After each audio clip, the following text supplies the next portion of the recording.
Yep. Canette ouverture.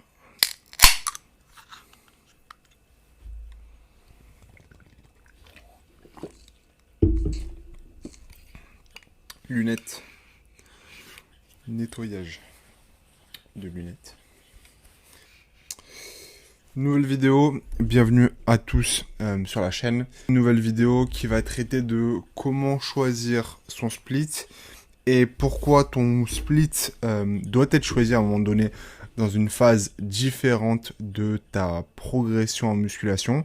Pourquoi tu ne garderas probablement jamais le même split du début jusqu'à la fin sur des années et des années, et pourquoi surtout il est hyper important que ça ne soit pas le cas et que c'est bien préférable pour toi que ça ne soit pas le cas.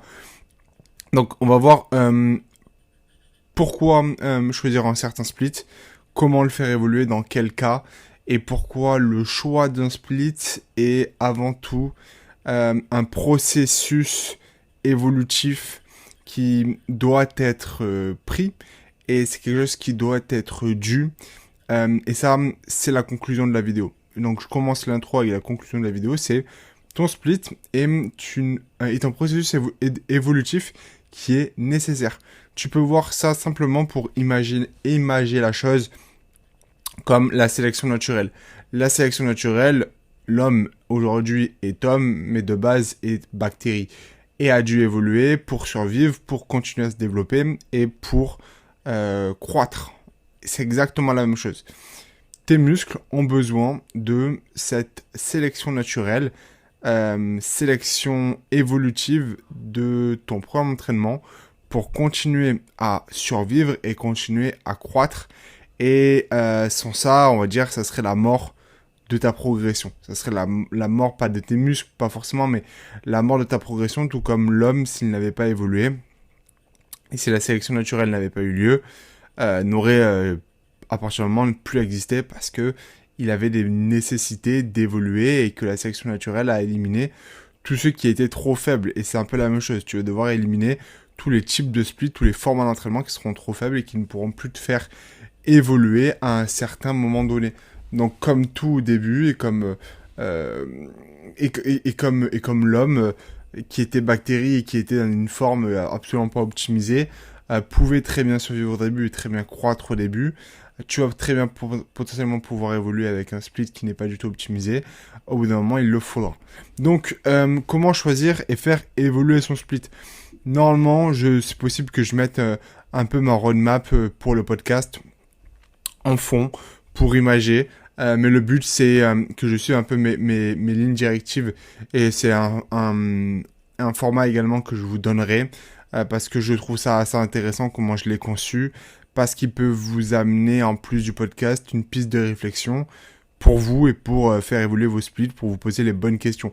Donc, comment choisir et faire évoluer son split ? La première chose, c'est poser le problème. Donc, c'est-à-dire que, comme j'ai pu vous le dire, il n'y a pas de split universel qui est optimal, et le bon split dépend de la personne et doit évoluer avec elle. Donc ça, c'est ce que je vous ai dit. Le split est un processus évolutif, et la première chose que je dois te poser, c'est, premièrement, ton niveau, ça on va le voir, mais est-ce que j'aime actuellement le split sur lequel je suis ? Si oui, la plupart du temps, et que tu évolues bien, il n'y a pas de raison de vouloir le changer. Et c'est potentiellement même déjà un format qui te plaît, et je pense que beaucoup de personnes surintellectualisent l'idée et la conception du split optimal, parce que spoiler, le split optimal n'existe pas, tout comme la diète optimale n'existe pas, comme l'exercice optimal n'existe pas.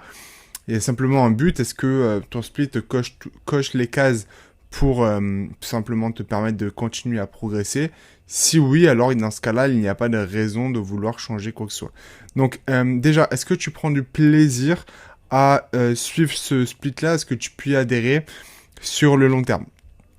Si c'est pas le cas, reviens, et toujours c'est la chose que je préconise, c'est adopter un split qui te fait plaisir, parce que beaucoup de personnes, et notamment beaucoup de jeunes qui commencent le bodybuilding et qui veulent arriver sur du très très haut niveau, vont chercher directement la performance en oubliant le principe même de ce sport, c'est quand même prendre du plaisir dans son évolution et dans sa progression. Et alors c'est bien, et c'est comme tout sport qui vise la performance, qui va de plus en plus avec les années viser la performance. Les gens vont commencer en ayant la bonne structure, les bonnes connaissances, mais ça doit quand même rester un plaisir. Donc, si toi tu adores le bro split et notamment sur tes premières années, sache que tout va fonctionner. Si tous tes amis font du bro split, que tu es dans une salle indépendante par exemple avec tous tes amis et que non, toi tu as vu que ton meilleur influenceur il te disait que le format le plus optimal pour toi était un PPL x2 ou un upper lower et du coup tu veux absolument pas t'entraîner avec tes amis parce que pour toi c'est le PPL x2 qui est le plus optimal, tu perds des années dans lesquelles déjà tu pourrais faire de très bons gains et dans lesquelles tu vas développer de la passion, de l'amour pour ce sport. Donc prends tout le temps un format qui te permet de développer cet amour, développer cette passion et ça sera le plus important. Un format qui te permette de aller à l'entraînement et vouloir y retourner. Et je me rappelle dans mes premières années de musculation et je pense que ça n'a jamais été un aussi bon feeling, c'est je finis mon entraînement et j'attends que ça le lendemain pour aller faire mon prochain entraînement. Et ensuite aller refaire mon prochain. Parce que j'adorais mon split. Alors on va le voir un peu. J'ai testé quand même pas mal de splits. J'ai pu tourner sur du bro split. Donc c'est-à-dire m'arracher les pecs, m'arracher le dos, m'arracher les jambes, m'arracher les bras, m'arracher les épaules. Est-ce que c'était optimal? Non. Mais j'aimais tellement ça que j'avais envie de retourner à la salle. Et c'est ça notamment qui a dû me donner cet homme crochu pour la musculation. Et qui en est là où je suis actuellement. C'est-à-dire coach en ligne, bodybuilder, prep coach, athlète et compétiteur, parce que j'ai tellement aimé ça que j'ai voulu en faire mon métier, ma passion, ma vie. Et ça, c'est super important. Prendre du plaisir dans ton split, s'amuser à la salle, s'amuser avec tes amis, s'amuser avec tes collègues. Et même si c'est pas optimal, ok? Dans tous les cas, au début, tout fonctionnera. Donc si le bro split, tu adores ça, fais-le. Jusqu'à ce que tu sentes que potentiellement actuellement ce n'est plus adapté à toi ou plus assez adapté à toi. Pour revenir un peu au format que j'ai pu tester, je me rappelle donc moi actuellement j'ai commencé à m'entraîner quand j'étais en première, donc quand j'avais 17 ans, donc en 2018. Je commençais à m'entraîner en 2018. Et je pense que de 2018 à 2021 ou 2020, j'ai dû m'entraîner en bro split. Et pour autant, j'ai quand même bien évolué durant ces périodes-là. Bon, les personnes qui me connaissent bien, qui me découvrent pas sur cette chaîne, savent que j'ai eu une période d'anorexie. Assez compliqué à dire forcément que j'ai bien évolué en étant anorexique.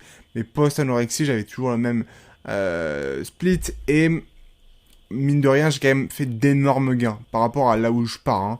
Je pense que je suis parti à 45 kilos et au bout de la seconde année, au bout de la première année, j'étais en bro split, j'en faisais peut-être 55 ou 60. Donc j'avais pris entre 10 et 15 kilos. Et c'était quasiment essentiellement du muscle. Et si j'ai des photos, je les mettrai. Parce que ma body composition était quasiment la même. Et pour autant, c'était un format qui n'était pas optimal. Et je me rappelle que je faisais des trucs de débile où je m'arrachais les pecs sur du 5 séries de bench, 5 séries développé couché, 5 séries à la Smith. Ensuite, je faisais de l'incliné aux haltères. Ensuite, je faisais du décliné à la barre. Ensuite, je faisais du pec deck. Ensuite, je faisais du pullover à l'haltère. Des formats de débile. Mais pour autant, j'ai tellement de volume, tellement de plaisir et j'ai voulu tellement revenir sur l'entraînement que j'ai bien évolué. Donc, petite aparté. Je vais essayer que cette vidéo soit pas trop longue, mais je pense qu'il y a tellement de choses à dire sur le split et j'aime tellement parler de ça, tellement parler d'entraînement au final, c'est vraiment mon sujet favori que je pourrais faire plusieurs formats, plusieurs même vidéos sur l'idée, mais on va essayer de pas trop en sortir, ok? Mais écoutez ça comme une vidéo YouTube, écoutez ça comme un podcast s'il le faut, c'est important. J'ai mon monster pour m'accompagner dans ce périple de paroles. De l'énergie, j'ai l'impression que je suis pas en prep. Alors que j'ai été low énergie toute la journée. Mais bref, tant mieux. Donc, est-ce que tu prends du plaisir? Sinon, on revient sur un format où tu prends, ou en tout cas sur lequel tu penses prendre du plaisir, soit parce que tu as des gym bros avec toi qui pourraient t'accompagner, soit parce que au final c'est un format un peu bête et méchant, soit simplement parce que tu penses aimer ce format. Dans tous les cas, tant que tu l'auras pas testé, tu ne pourras pas savoir. Ensuite, à partir du moment où tu l'aimes, regarde maintenant ton niveau et la fréquence, la répartition du volume forcément, qui doit être dépendante dire du temps que tu as parti, de ton niveau, des groupes musculaires que tu dois focus, prioriser, de comment tu as splitté ton volume dedans. Forcément, si ton gros volume, si ton gros focus c'est les quads, potentiellement partir sur un bro split, ça va être très compliqué d'avoir assez de volume et surtout de récupérer assez si tu mets 2 séances jambes full volume dans la semaine. Ou même le cas le plus parlant au final, c'est les épaules. Si tu prends un bro split, on sait que les épaules sont très répondantes à beaucoup de fréquences, beaucoup de volume. Un bro split, ça te ferait une seule séance dans la semaine, ce qui est pas forcément hyper intelligent, j'ai envie de te dire. Bah, comme j'ai pu te le dire, l'adhérence est avant tout la première des intelligences, et parce que bah, si tu n'adhères pas à un programme, tu sais que tu vas pas le tenir, donc c'est pas forcément le truc le plus intelligent. Donc l'adhérence est la première de l'intelligence. Ensuite, regarde le temps, parce que potentiellement, tu peux passer pas trop, tu peux faire que 3 séances dans la semaine, mais sur ces séances-là, tu peux passer 2 heures. Ça sera pas le même format potentiellement que si tu peux y aller 6 fois par semaine, mais que tu peux y aller que 45 minutes. Donc ça aussi, ça va dépendre un peu du temps, de ton mode de vie. Maintenant, comme je l'ai pu le dire, ça va être aussi dépendant de ton niveau, donc de la masse musculaire que tu as, mais aussi de la force. Et ça, on va voir que être fort, c'est aussi un énorme driver de choix de format d'entraînement. Parce que ça va engendrer de la fatigue musculaire, mais surtout de la fatigue systémique, d'un point de vue nerveux. Et c'est surtout ça, en fait, qui peut te poser des problèmes sur ton choix, parce que potentiellement, tu ne récupérerais pas assez. Donc, il y a l'adhérence, mais aussi il y a la récupération, qui doivent être, je pense, les piliers et la pyramide. Adhérence, récupération. Et ensuite, on verra fréquence, volume, etc., etc. Focus, temps, etc. Donc, plus la fréquence... alors, j'ai marqué quoi? J'ai marqué au fort à répéter les mouvements, améliorer le... oui. Donc, ce que je voulais dire ici, c'est un débutant. Pour moi, un débutant, un des meilleurs formats pour un débutant, c'est déjà ne pas vouloir se brûler les ailes. Donc, ne pas vouloir faire trop d'un coup. Et en étant débutant, en ayant moi-même voulu faire trop, j'ai fait trop. J'ai eu la chance de pas m'être cramé les ailes, mais beaucoup de débutants veulent tout faire trop, et c'est un peu dans l'optique de ce que je disais de les nouveaux qui commencent veulent avoir la performance directement, et du coup, qui dit performance dit vouloir en faire bien, vouloir faire beaucoup, et des fois le bien et le trop se confondent un peu, la frontière est très très fine, et donc tu vas vouloir y aller 6 fois, 7 fois par semaine, et au final te dégoûter de ce sport ou te blesser beaucoup trop rapidement, ce qui fait que tu n'auras jamais de carrière là-dedans, ou tout simplement que tu n'auras jamais le physique que tu veux si on parle pas forcément de bodybuilding pur et dur. Donc, pour un débutant, pour moi, le meilleur format, ça va être de l'upper lower. Pourquoi? Parce que déjà, pour un débutant, ou une personne qui n'a pas de gros niveau, ou qui n'a pas de beaucoup de force, alors là je me confonds un peu, mais alors déjà, qui dit niveau ne veut pas dire expérience. Tu peux avoir beaucoup d'années d'expérience et avoir vraiment un niveau catastrophique parce que tu as mal fait les choses, ou au contraire avoir fait les choses pendant 2 mois. Voilà, c'est très compliqué quand même. Donc surtout en étant naturel, je m'adresse à du bodybuilding naturel, c'est pas forcément le cas. Donc on va partir du principe où débutant égale petit niveau. Le upper lower est pour moi la meilleure des formats parce que ça pourrait te permettre, notamment là où on sait que en étant débutant, ce qui peut te permettre d'avoir beaucoup de gains, ou en tout cas ce qui peut te freiner tes gains, c'est ne pas avoir assez de schéma moteur, ne pas être assez à l'aise avec les exécutions, avoir beaucoup de mal à maîtriser tes exécutions, tout simplement parce qu'on le voit hein, en salle de sport, la chose la plus bâclée, c'est pas forcément l'intensité, c'est pas forcément le manque de volume, c'est la technique. Et en étant en upper lower, tu peux te permettre d'avoir un upper A, un lower A, basta. Pas besoin d'avoir un upper B, un lower B, un upper C, un lower C, upper A, lower A. Tu me fais ça tu les fais rouler, donc upper, lower, repos, upper, lower, repos. Ça te permet soit de faire en 4 fois semaine, soit faire un roulement qui s'apparenterait à du coup, du hop, repos, on va dire, du 5 fois semaine finalement. Avec tout le temps les mêmes exercices. Potentiellement, tu peux agencer l'ordonnancement pour prioriser un certain groupe et potentiellement même manager la fatigue. Par exemple, imaginons que tu commences avec un back squat. Si tu commences toutes tes séances legs avec un back squat, des fois même du coup 3 fois par semaine, ça va être compliqué au niveau de la récupération. Donc potentiellement, des fois faire rouler et commencer avec ton leg extension et y aller un peu plus sur des reps un peu plus hautes sur ton back squat par la suite ou avec en manageant tes arrières pour ne pas te cramer de trop. On va voir ça la fatigue peut être engendrée rapidement, même si du coup, là, on parle de débutant. Et du coup, je parle du principe où ta force n'est pas assez développée pour que ton système nerveux soit rapidement cramé. Donc, upper A, lower A, très simple. Soit par manque de matos, soit par efficacité, par souci d'efficacité. Ok. Donc, comme je le disais, upper A, upper A, lower, simple. Ça permet de bien récupérer, de bien te familiariser au mouvement. Tu peux mettre, et je te conseille, même si on le dit beaucoup, et je suis aussi de cette école, voilà, je suis ni A ni B, je suis ni old school, ni j'ai oublié le mot d'ailleurs, comment on appelle ça, science-based, je suis intelligent. Enfin, je pense que je suis intelligent dans mon approche. Mais par contre, pour un débutant, mettre par exemple du bench à la barre peut être très intéressant. Ne pas forcément directement commencer avec un pendulum.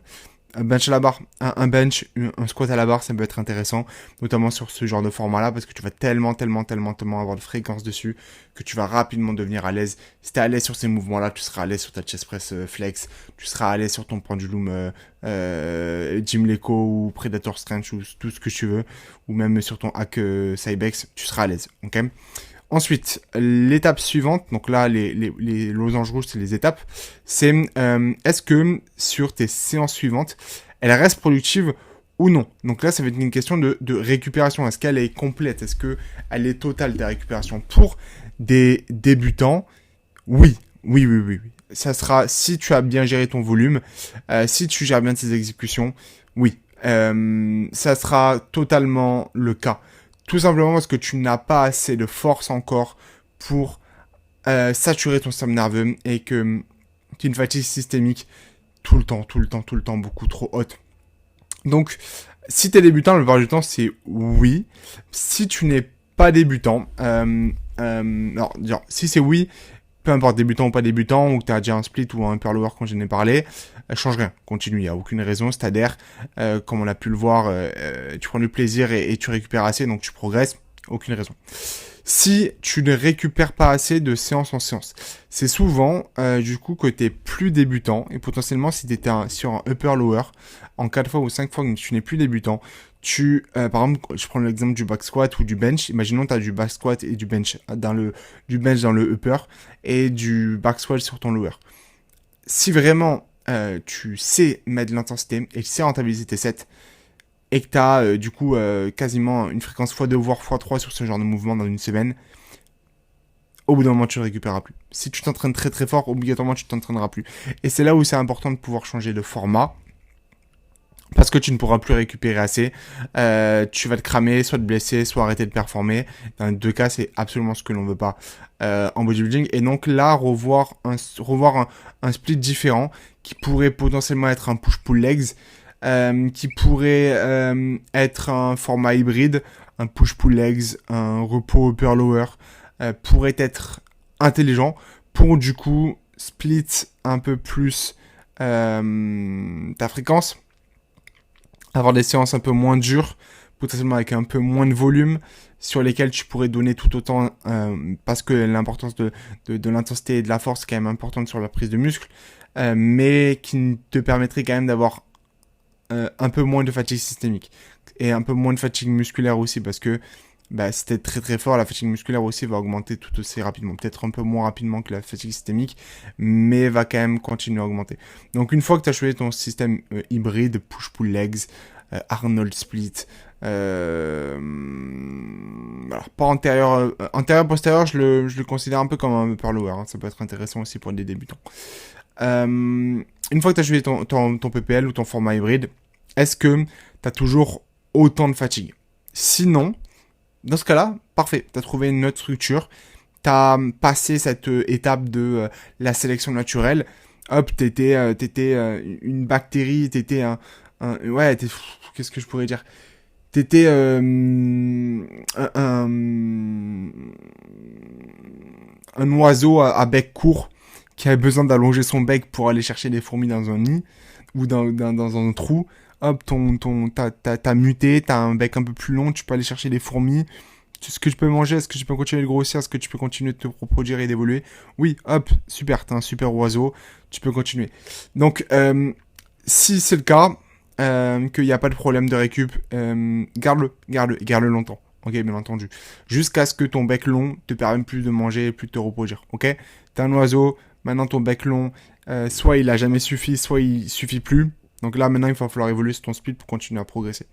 Donc, si par exemple, et ça peut être, alors pas forcément mon cas, parce que mes jambes ont toujours été un point faible, donc je pense que j'ai jamais eu assez de force pour avoir ce problème-là, mais je l'ai vu avec pas mal de coachés, c'est des personnes qui du coup auraient des legs quand même bien développés, mais sur lesquels on en voulait toujours plus, donc on a quand même mis beaucoup de volume, beaucoup de fréquence, ils s'entraînaient très fort dessus, et les legs, forcément sont les plus gros groupes du corps humain, demandent forcément beaucoup plus de récupération, et par exemple c'était sur un push-pull legs upper-lower, donc push-pull legs repos, upper, lower, repos, ou même un push-pull legs, repos, push-pull legs, repos, tu vas avoir au minimum une fréquence x2 sur tes legs dans la semaine. Et encore, c'est forcément c'est encore pire pour les débutants, mais on n'y est plus sur les débutants maintenant. Et du coup, potentiellement, tu ne pourras plus évoluer sur tes jambes parce que tu n'auras pas assez de récupération. Dans ce cas-là, passer sur un format, par exemple, où tu vas vraiment agencer ton split autour de ça, autour de cette fatigue, autour de ce manque de récupération. Donc mettre un jour avant les jambes, oui, repos, donc off, legs off, par exemple. Ça peut être également le cas sur un autre groupe musculaire, hein, sur tes pecs par exemple. Repos, push, repos, ok. Mais tu vas avoir besoin de gérer ça un peu plus intelligemment. Et c'est souvent le cas forcément sur les jambes parce que c'est les groupes les plus intéressants, c'est les groupes les plus gros. Mais par exemple pour une wellness, ça peut être le cas aussi, ok. Potentiellement un peu moins pour une bikini parce que dans tous les cas il te faudrait quand même pas mal de volume, mais dans ce cas-là, oui, pour une wellness ça peut être le cas. Donc passer sur un format push, pull, repos, legs, repos peut être intéressant si jamais tu récupérais pas assez. Maintenant, t'as récupéré assez, on va individualiser. Matériel disponible dans ta salle, contrainte planning, on en a parlé tout à l'heure, exercice demandant, point faible, capacité de récupération. Donc, comme j'ai pu te le dire tout à l'heure, si t'es un débutant, mais ça peut aussi fonctionner pour les personnes qui ont home gym, ça a été le cas pendant le Covid, ça peut être le cas sur des petites salles, ou des horaires hyper bondés, passer sur des rotations simples, mais ouais, encore horaire bondé, ça n'a pas forcément tout le temps une solution. Petite salle petite salle indépendante, communautaire, d'association, c'est ça que je cherchais, peut être intéressant aussi. Simplement avoir peu de rotation d'exercices. Les mêmes exercices, soit par choix, soit par manque de matériel. T'es pas forcément tout le temps obligé de varier les exercices. Ça, c'est faux. Tu n'es pas tout le temps obligé de varier les exercices, donc tu progresses dessus. Par contre, comme je l'ai pu dire tout à l'heure,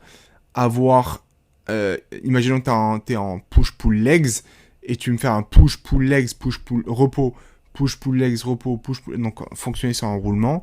Tu n'es pas obligé d'avoir un push A, un push B, un pull B, un pull A, un legs A, un legs B. Tu peux avoir les deux, tu peux avoir les mêmes, mais potentiellement, sur ton pull, si tu l'as agencé, par exemple un peu plus en termes de un density, parce que tu sais que sur ton legs, tu vas avoir quasiment que des quads, parce que toi, ton gros point faible, c'est le bas du corps, donc tu vas avoir un legs focus quads, un pull où dedans tu auras du dos, mais tu auras aussi de la chaîne postérieure, un mouvement type SLDL, un mouvement type hip thrust. Si c'est le cas, t'es pas obligé de passer dedans ton SLDL en premier exo, parce que tu sais que le faire tout le temps et comme ça avoir une fréquence x2 dans la semaine sur un SLDL qui est très certainement l'exercice le plus énergivore, mais également avec le plus de reward selon moi. Donc hyper important à placer dans une prog, un SLDL, un RDL, que ce soit à la barre, à la Smith, au belt, aux haltères. Ça peut être intéressant par exemple sur la seconde fois où tu le tapes dans la semaine, de le placer après le dos par exemple. Beaucoup plus léger, beaucoup plus de dead stop, en se laissant potentiellement des RIR, potentiellement avec des fourchettes un peu plus hautes, même si tu vas taper du 15 répétitions sur un SLDL. Par exemple, si de base, sur ta première séance, ton top 7 il est à 4-6, bah, tu peux très bien placer ton top 7 ensuite à 7-10 ou 6-8, ok? Ça peut être intéressant, ok? Et simplement agencer l'ordre en fonction de comment tu veux fatiguer, comment tu veux gérer ta fatigue. Est-ce que j'en parle après Je sais pas si j'en parle, j'en parle maintenant, mais également placer ces gros sets, par exemple, comme je le disais tout à l'heure, s'il y a bien une séance où tu dois commencer par ton SLDL, c'est la séance où tu auras le moins de travail dans la journée, où tu auras le moins de stress dans la journée, où tu auras le moins de stress général, qu'il soit interne ou externe, un cortisol moins haut, une fatigue moins haute, plus de focus, plus d'envie également d'aller s'entraîner, parce que une personne qui est ravagée par son travail et qui se fait assiéger de travail pendant toute la journée par son patron, qui s'est levé à 4h du mat et qui sait que ce soir il va se coucher pas avant 23h, ou même minuit plus tard, n'est pas forcément dans les meilleures conditions pour aller performer sur un SLDL. Dans ce cas-là, si tu sais que par exemple tu peux t'entraîner le samedi et le dimanche et placer ton SLDL le samedi ou le dimanche, place le samedi ou le dimanche, ok? Et ça peut être bien vu soit dans ton format, soit dans ta structure AB, ou je veux dire avec un seul roulement, donc pas AB, soit A, soit B, ok? Donc pull A, push A, legs A. Là, ça peut être intéressant. Ou même dans tout format. Ok, placer les exercices très demandants, les séances très demandantes sur les jours où vous avez le moins de stress possible. Stress, quand je parle de stress, c'est tout type de stress. Ok. Une fois que tu as plus de temps, plus de matos, là tu peux commencer à faire rouler. Parce que oui, tu pourras avoir des courbes de résistance différentes, tu pourras avoir des angles de travail différents. Pour le dos notamment, on sait que les angles de travail c'est très intéressant. Pour les épaules, les tensions peuvent être aussi très intéressantes. Donc quand même varier peut t'apporter. Tout dépend de ton niveau également. Et tout dépend de ce que tu veux. Ensuite, gère tes priorités. Comme ça, c'est ce que je te disais tout à l'heure. En fonction de la récupération, de la journée dans laquelle tu es. Si ton gros focus, c'est les quads, comme je disais, place tes quads sur un moment où tu as... Là où tu as le plus d'énergie. Ok. Ensuite... potentiellement, sur les jours où tu sais que tu as assez de travail, place des séances que je peux appeler un peu tampons. Par exemple, une séance tampon pour une bikini pourrait être une séance fessier bras. Comme ça, tu as quand même un groupe musculaire qui est important pour une bikini. Les fessiers. Il y a un groupe musculaire qui est aussi à pas négligé quand même, que ça peut être les bras. Et si on sait que ce sera une séance qui sera beaucoup moins énergivore. Et par exemple, tu peux très bien fonctionner sur un pull, un upper, avec du coup des fessiers et des bras. Et ensuite, une séance legs avec des quads. Parce que tu sais que entre le pull qui est très important pour elle avec son dos, et le legs qui est très important pour elle avec son bas du corps, que ce soit ses quads ou quoi que ce soit, elle aura quand même des fessiers dans l'équation, mais elle aura une séance où 3 exos de fessiers suffisent largement. Après, ce sera des bras, potentiellement un peu les abdos, potentiellement un peu des mollets. Ok, ça pourrait être intéressant. Forcément, faire bien attention également si tu places ça pour un body, un push-pull legs, et que cette personne, comme je le disais tout à l'heure, son gros focus c'est le bas du corps, et du coup tu vas me placer une séance density sur le pull, tu vas le transformer en density, donc c'est à dire qu'elle n'aura pas que du dos ou que des biceps, elle pourrait avoir un mouvement de SLDL, un mouvement des hip thrusts, donc un mouvement de bas du corps. Bien faire attention que le legs ensuite, soit tu allèges, soit tu supprimes totalement le volume sur la chaîne post, pour pas forcément avoir deux jours d'affilée de la chaîne post dans l'équation. Très important également, donc là c'était surtout sur comment choisir le split. On va faire la seconde partie ensuite qui sera quand prendre des modifications sur son split, mais comment choisir son split, c'est utilise ton logbook, ça c'est super important. Alors, pas sur comment choisir ton split, c'est important, et également sur les modifications, mais comment choisir ton split, parce que ton split, ton logbook sera déterminant sur toutes les notes que tu puisses prendre si justement cette sélection naturelle, tu veux qu'elle soit faite avant même que ton espèce d'oiseau là soit en voie de disparition, soit menacé. Parce que si tu dis à chaque fois, ok, sur mes legs, sur ma séance legs, après mon push A, mon pull A et mon legs et mon... donc là, je pense que tu suis. Push A, pull A, legs A. Tu as transformé ton pull A en density. C'est que des exemples, hein, mais il faut des exemples pour que vous compreniez bien.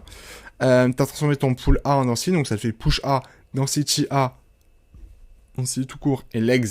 Et qu'à chaque fois, même si tu as mis sur ton legs A très peu de volume sur la chaîne post, voire pas du tout, mais qu'à chaque fois que tu arrives sur ton legs A, tu as des courbatures aux érecteurs, des petits problèmes au niveau des hanches qui peut être causés à cause de ton density, du coup qui posent des problèmes sur performance de quadriceps, sur tes mouvements de hinge, notamment si tu as du back squat, ou même un hack squat, finalement, tu auras quand même besoin d'avoir une hanche stable, bah potentiellement ça faut le noter dans ton logbook.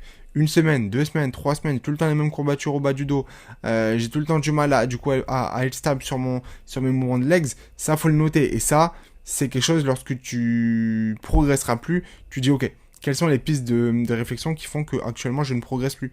Et ben c'est tout ce que j'ai noté dans mon logbook.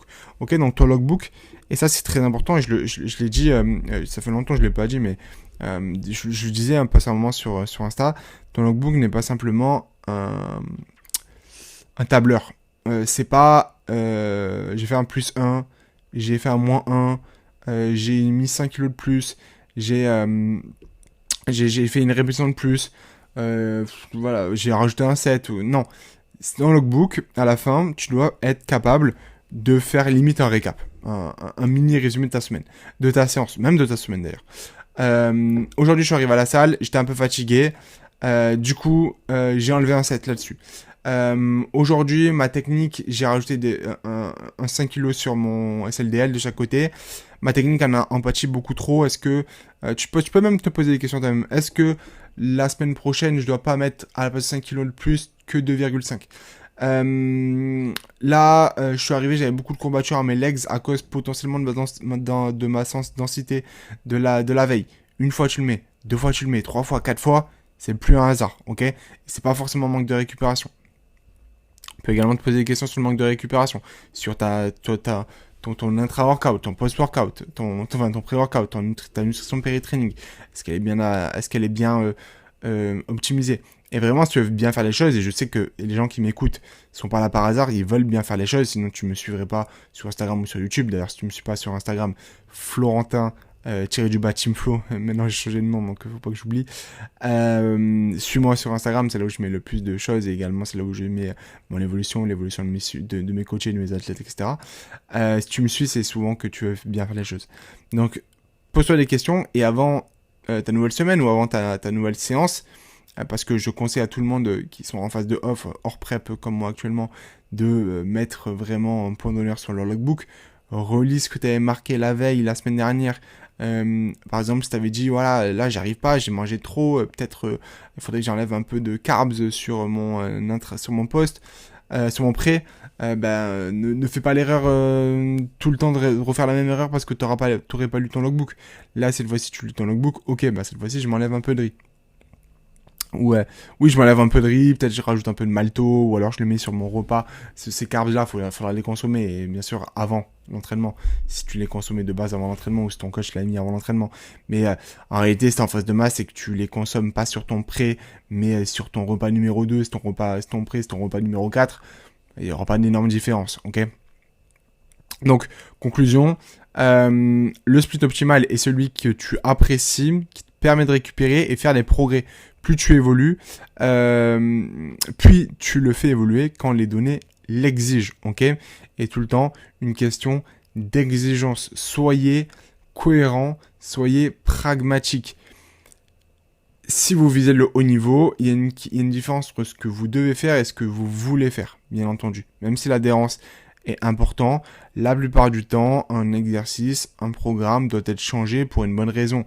Blessure, douleur, manque de progression long terme, réellement long terme. C'est pas une semaine, 2 semaines, un mois, c'est... Ouais, si peut-être un mois, ça dépend. 2 mois, 3 mois, là c'est certain, il va peut-être se poser des questions. Après, c'est pas tout changer forcément, peut-être juste enlever un set, en rajouter un, enlever une technique d'intensification qui te fatiguerait trop de manière systémique. Ça aussi, c'est très important. Technique d'intensification, n'en abusez pas parce que d'un point de vue nerveux, et je ferai le prochain épisode sera sur comment gérer sa fatigue notamment parce que c'est très en accord avec cet épisode-là. J'espère que vous n'entendez pas trop mon estomac qui gargouille au prep. Ça aussi c'est important, ok? J'ai soif.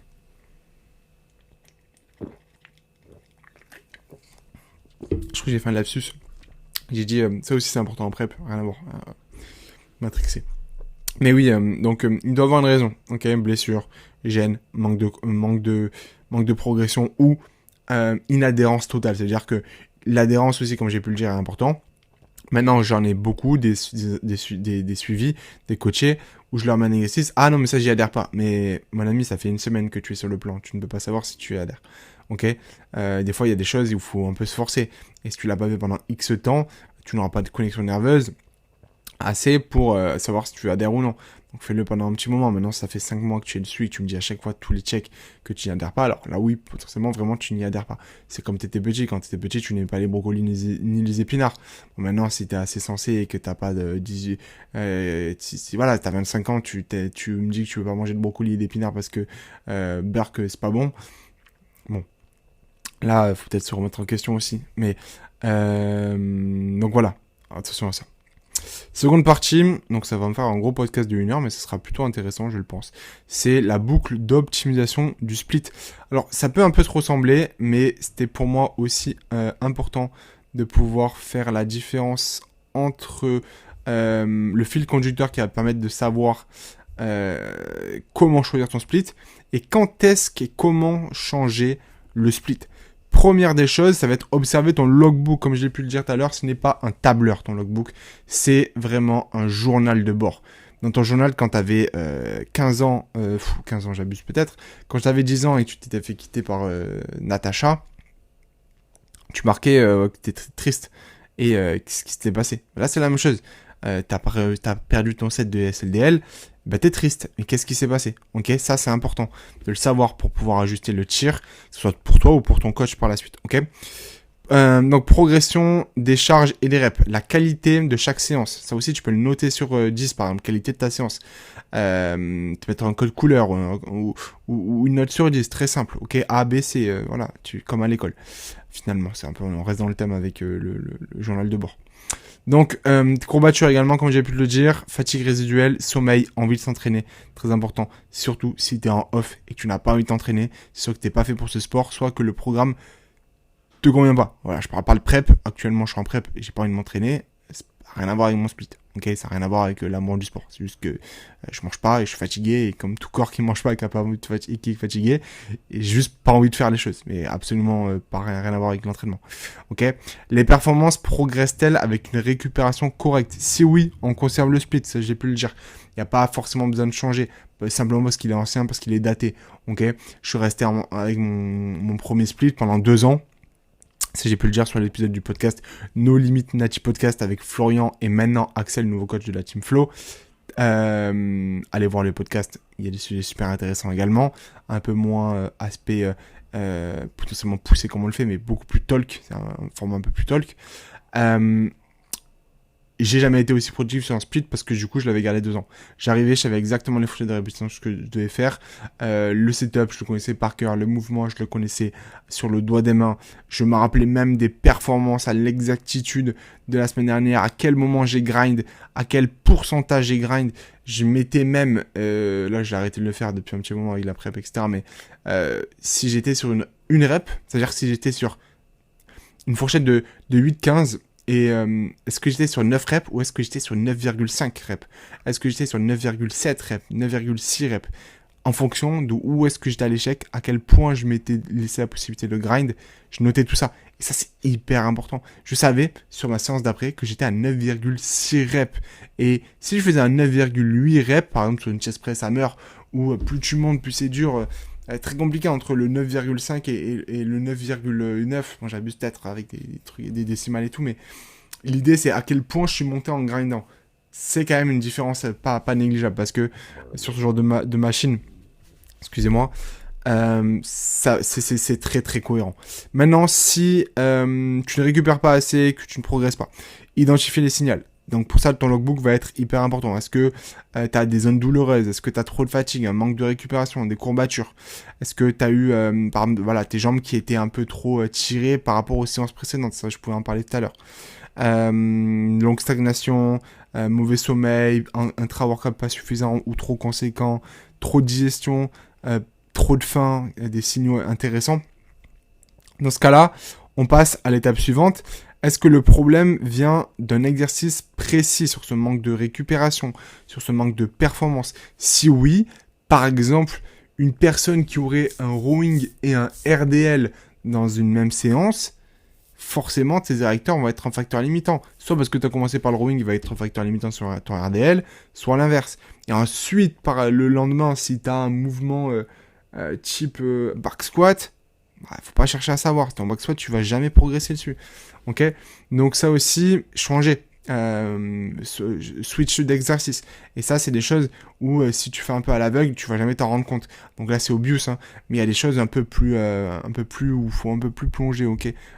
Comment je répartis mes exos, comment j'ordonnance, etc. Ok? Ensuite, donc, si c'était ça le problème, simplement l'agencement, donc c'était le problème, hop, on va tester sur plusieurs rotations, c'est-à-dire 1 semaine, 2 semaines, 3 semaines, 4 semaines. Est-ce que ça a enlevé le problème? Oui, alors c'était ça le problème. Est-ce que non, il y a toujours un problème? Soit c'était pas ça de base le problème, soit il y a toujours un problème même en ayant fait le changement. Est-ce que ton volume est trop concentré sur la semaine? Est-ce que ton volume est trop haut de manière générale? Donc, est-ce que ton volume est trop concentré sur la séance? Ça revient à dire est-ce que ta fréquence n'est pas assez split? Ou est-ce que tout simplement ton volume est trop haut? Si ça peut être le cas, donc disperser un peu plus. Ne pas passer sur un upper lower, passer sur un format hybride comme j'ai pu le dire. Si c'était le cas, hop, on en vient au prochain cas. Et si c'était pas le... Donc si c'était le cas, pareil, en réalité cette flèche elle devrait pas être là. Hop, on devrait descendre ici. Hop, on va tester. Ok? Faut toujours aller tester. Aller tester. Tu as fait un changement sur ta prog, tu vas tester. Et ce que je conseille, c'est faites variable après variable. Si tu touches au choix d'exercice, au volume, à la fourchette de rep, à la technique d'intensification, qu'est-ce que tu en sais que c'est réellement le facteur A, B, C que tu as changé? Tu sais pas. Ok? Donc faites un après l'autre. Ok? Et ne changez pas tout d'un coup. Surtout si ça fait un petit moment que vous êtes déjà sur le split et que vous évoluez déjà très bien. Ensuite, donc si c'est toujours pas le problème, est-ce que la fatigue reste élevée malgré une meilleure récupération? Récupération, mais réparation, c'est pas très français. Récupération sera mieux. Est-ce que la fatigue reste élevée malgré une meilleure... Ah non, mais je suis fatigué. Répartition, je sais même plus ce qu'il y avait marqué. Répartition. Oui, alors si la fatigue reste élevée malgré une meilleure répartition, oui, donc dans ce cas-là, comme j'ai pu le dire, ça peut être l'exemple de passer sur un format agencé autour d'un gros muscle ou d'un focus. Par exemple, les legs, tout à l'heure j'ai pu le dire, repos, legs, repos.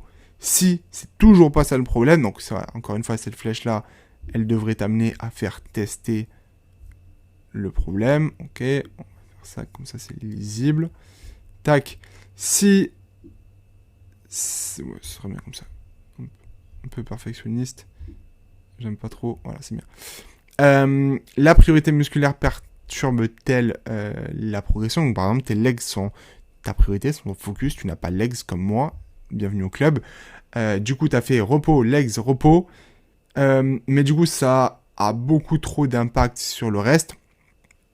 Et ben, au lieu d'avoir du coup ma fréquence x2 sur mes quads, où j'ai 2 grosses séances, et je suis obligé de tout agencer par rapport à ces 2 grosses séances en mettant en repos, un legs, un repos, ce qui peut soit m'obliger à faire un roulement, et encore, je suis coach en ligne, donc je peux me permettre d'avoir exactement l'agencement que je le veux, parce que j'agence autour de mes performances, etc. C'est pas forcément ton cas si tu es routier ou si tu es force de l'ordre ou militaire. Dans ce cas-là, potentiellement, split un peu plus et des séances un peu plus tampons, comme j'ai pu te le dire tout à l'heure. Tu auras une séance peut-être quads avec très peu de quads, et si tu as un autre point fort, T'as un point fort, c'est tes épaules, bah, quoi les épaules, ok? Et aller chercher une fréquence x3, par exemple, des jours un peu moins chargés, mais qui te permettent d'un peu plus récupérer. Et encore une fois, après, tu viens tester. Ensuite, une fois que tu as testé, tu as testé plusieurs rotations, ne changer qu'un levier à la fois, c'est ce que je pouvais dire tout à l'heure, noter le résultat, comparer la productivité avant-après. Est-ce que avec les changements que tu as fait au final, tu vois que tu progresses à l'entraînement, mais aussi sur le physique? Oui, valider et recommencer dès qu'il y a un problème. Ok. Le split évolue avec la force, avec la compétence, donc l'expérience et la récupération. Toujours entraînez-vous avec le niveau de récupération que vous avez actuellement. Ne cherchez jamais à faire trop ou plus, comme je peux le dire, c'est l'erreur du débutant, parce qu'en réalité, on s'entraîne à volume, à fréquence, en intensité, en adéquation avec sa capacité de récupération. Et vouloir faire toujours plus, c'est souvent dépasser sa capacité de récupération, et c'est complètement con. J'ai jamais trouvé de très bonne analogie. J'en ai une que je viens de voir, mais elle est nulle. Imaginons, vous avez un camion ben et vous voulez transporter plus de pots de whey perform dans votre camion ben que la capacité du camion ben, et bien vous allez blinder et dépasser votre capacité de camion ben, et dès que vous allez accélérer, et ben les pots qui étaient en haut du camion ben, ils vont tomber et vous allez les perdre. C'est pareil, tu accumules du mauvais travail, de mauvaise qualité. Dès que tu accélères, ton camion il va prendre que ce qu'il pouvait prendre en termes de capacité. C'est pareil pour la récupération. Donc entre l'oiseau, le camion ben, le logbook de Natacha, ça fait beaucoup d'illustrations douteuses. Mais écoutez, je prends ce qui me vient dans l'esprit au moment où je donne tout ça. Hop, pour finir cette vidéo, si jamais vous avez des questions, déjà je pourrais vous mettre à disposition le diagramme de pensée, un peu la roadmap, la mind map que j'ai faite pour présenter le podcast, mais également qui peut vous permettre à vous-même de vous poser tranquillement avec un crayon, avec votre logbook, justement, acheter un logbook ou votre format papier que vous avez de votre entraînement et vous posez les bonnes questions, de vraiment poser vos idées. J'ai également créé un e-book qui permettrait de également... Alors, comment on fait ça? C'est la première fois que j'utilise l'app. Est-ce que si je fais comme ça... Oui, magnifique. Ok. Qui permet également de présenter le sujet et d'en apprendre un peu plus sur comment optimiser son split, poser les bonnes questions, avancer dans votre piste de réflexion, trouver le split le plus adéquat pour vous, ok, et simplement progresser. Donc, pareil, je vous le mettrai à disposition. Pas directement en lien parce que je sais pas trop comment je pourrais faire sur YouTube, mais simplement c'est une motivation de plus pour venir me suivre sur Instagram. Je le mettrai à disposition pour tous ceux qui me demandent en DM sur Instagram et je vous l'enverrai, ce qui vous permettra de avoir plusieurs formats. Le logbook forcément est un format un peu, le e-book est un format un peu plus pas intuitif, mais un peu plus posé, un peu plus réfléchi. Le diagramme est toujours une bonne chose pour avoir des pistes de réflexion. Dans tous les cas, si les deux vous intéressent, je vous fournirai les deux. D'ici là, on se retrouve très certainement pour un nouveau format du type. J'espère qu'il vous plaira. N'hésitez pas à me dire si ça vous a plu, le format, la manière dont je présente avec les diagrammes, etc. Je trouve que c'est un bon format pour vous présenter ça de manière logique, de manière à avoir un fil conducteur, que moi aussi je puisse avoir mon propre fil conducteur et pas me perdre sur des sujets où des fois je pourrais parler 10 ans, 15 ans sur un sujet qui n'a pas grand chose à voir ou on s'en éloigne, et être sûr et certain également que je lui donne à peu près toutes les pistes de pensée que je voulais parler, sans que ça dénature de trop mes propos et qu'on reste quand même sur un format un peu podcast, talk, éducation. Ok. Le prochain format sera comment manager du coup sa fatigue dans son entraînement. On parlera essentiellement que de fatigue à l'entraînement, un sujet qui est très très mal compris, le management fatigue, comme ils aiment bien dire les anglophones et les anglais, et où il y a énormément de mythes bullshit dessus, surtout pour des personnes qui ne sont pas à 10, 5, 4 weeks out. Donc ce sera un très bon sujet. Et pareil, ça vous permettra d'optimiser vos entraînements et voir également que le choix du split et l'optimisation du split, des fois, n'est pas forcément la clé pour tout dans votre progression. À très vite et merci d'avoir regardé la vidéo. N'hésitez pas à me dire un peu en commentaire ce que vous en avez pensé.